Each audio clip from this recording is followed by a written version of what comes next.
I think both cars in the front row were outside the box. McLaughlin's down the inside, and 17 on the dirty side of the road, and has gone from row 2 to the lead of the race. Van Gisbergen's dropped up into 3rd.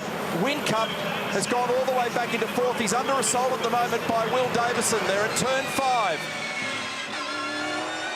Rick Kelly up the inside here. Davison, Reynolds, Courtney, Percat and Mostert. That's your 10 on the run to turn 8.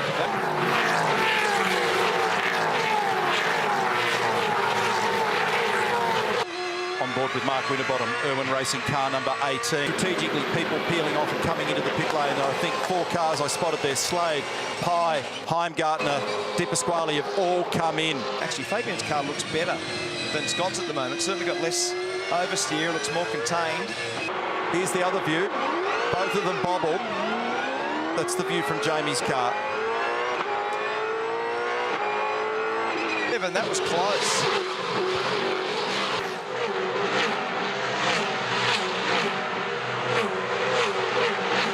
Also applies to brake temps. Sitting in 7th position, a big lock up and down the inside comes Whincup. If you got to get past him, please do it.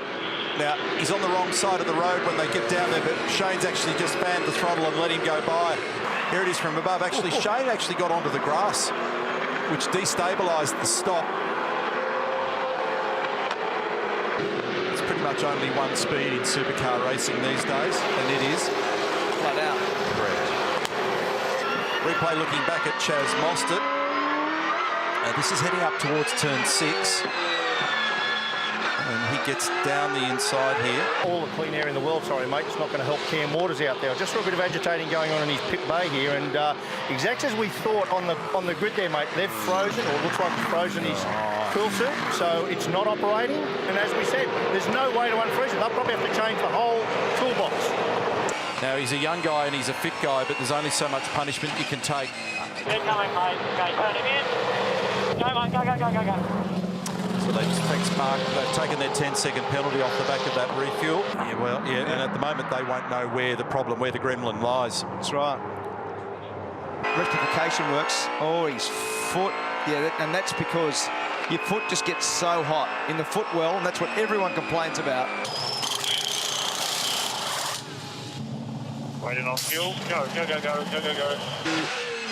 Fastest lap of the race is McLaughlin with a 21.22. Second fastest lap of the race is Fabian Coulthard with a 21.26. And Chaz Mostert got him as well. Now he's flying back through the field at the moment, Fabian. Mark made the comment earlier that he reckons this is the quickest car in the field, and he's demonstrating that there's a fair chance that that's an accurate statement at the moment. Get ready. Go, go, go. Winterbottom and Kelly here. These guys are battling for 9th and 10th. Go, go, go, go, go. Here on the slipping concrete. Nice work, Jay.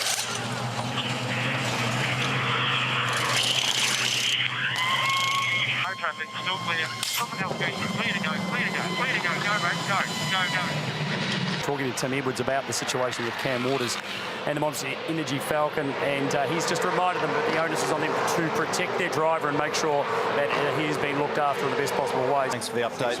Supercars actually see that data, so they're monitoring the drivers, and that was a wild little exchange going on there in the left-hander at turn 5. Lee Holdsworth and Scott Pye getting stuck into it. Okay, bring a gun to the front, bring a gun to the front. Oh, there's a drama with the front gun. So bring a gun to the front was what the call was. Yeah, I could hear the guns howling on Shane's car as well.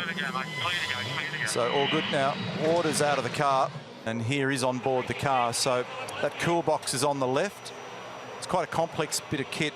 It's like a little miniature refrigerator and heat exchanger. 30 because the fuel is still being done. Cup pre-stop.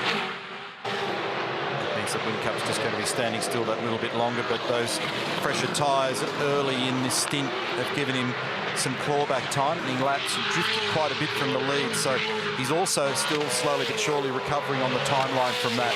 It's been a very quick car so far. And actually, he might drop a spot here if he's not careful. Is he going to turn in? Is there contact? Actually, just lost a spot to Mostert to grab some fuel as Anton goes up the escape road at turn 4. Nearly lost the rear wing process. And Holdsworth in with Scott Pye. So this might bring out the safety car. Oh no, they've both got them out. Get back to the pit. Both got them out. Wow. Has a lot of angle on it. So, yeah, I'll have to come in out, obviously. On board now, it's right out sideways. So he just overcooked it, backed itself into the tyres, and now listen for the... That's pretty substantial damage. It's going to require it to go inside the garage.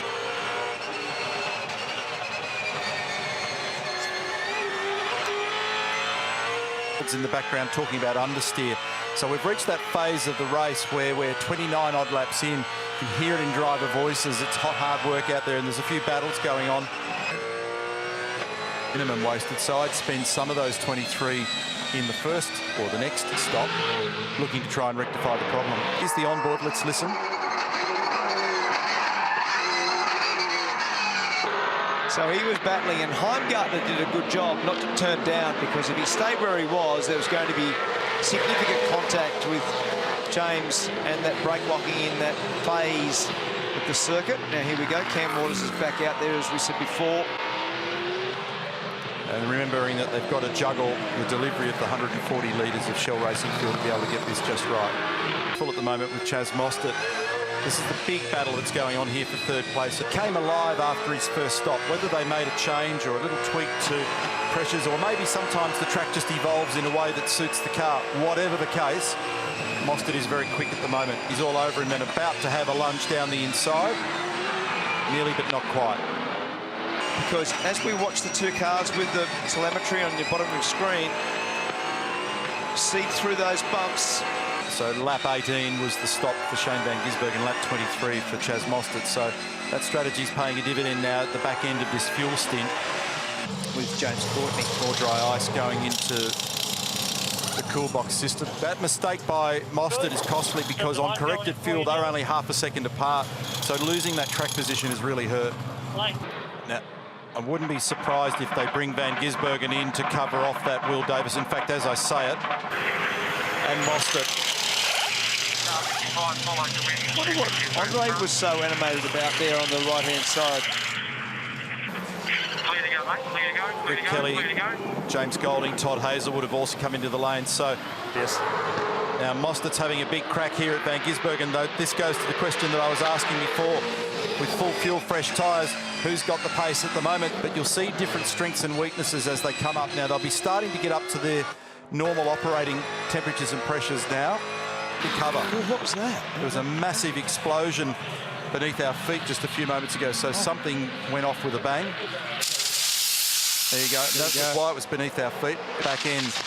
Oh, it's Okay, so blown just the hose came off the reg. So a vigorous battle going on here between these two at the moment. Meantime, Coulthard's come in, Winterbottom's in, Courtney's in for their final stop. They've got something weird going on with the regulators there, and they're trying to cool something when you're mucking around with dry ice. Here we go again. He's got a pacey car at the moment. There is 31 laps to go, and you guys are faster than the leaders at the moment. So good job. Let's go to Mark. I'm just going to try and keep the eyes in the back of my head on that battle, boys. So yell out. Jamie Whincup in for his last stop, all going smoothly. Now he's just put a green set of tyres on. Fire down there and grab hold. Whoa! And that was the little mistake. That's the frustration that happens when those things. He just needed to organise himself to get by cleanly. Lets Gizzy off the hook. He's actually lucky he didn't centre punch Really? him. Yeah.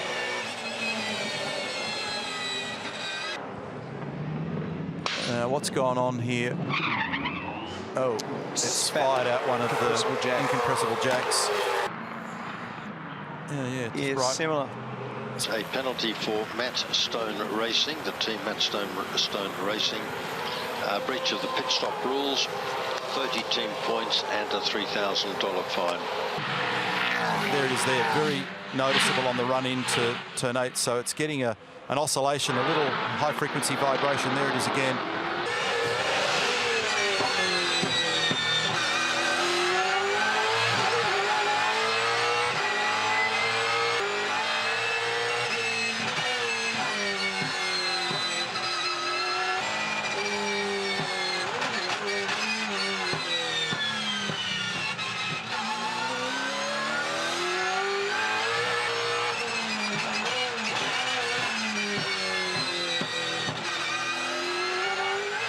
He'll be trying to get him out of the way. There you go. That's, I don't know what he's doing.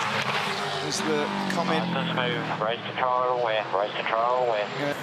And this is right on the outskirts of how much road you can use. This is a great example of cars getting into turn 1 and across turn 2.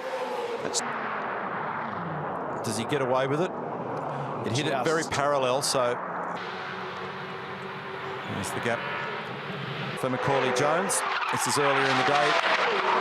Violent incident at turn 9. Brake failure. Rear brakes functioning, front brakes are not. It turned out to have a little nick in a brake line. Car behind. This has been a nice job today to come off the second row of the grid. On Jamie. +12 on Jamie. You've got to go back 46 years since a Mustang won a round of what was then known as the Australian Touring Car Championship. Out of the final corner, it's his first ever Adelaide victory, win number 26 of his career, and a victory for Mustang in Adelaide. So nice work, Scotty McLaughlin. Big win, big project, and a nice reward for them.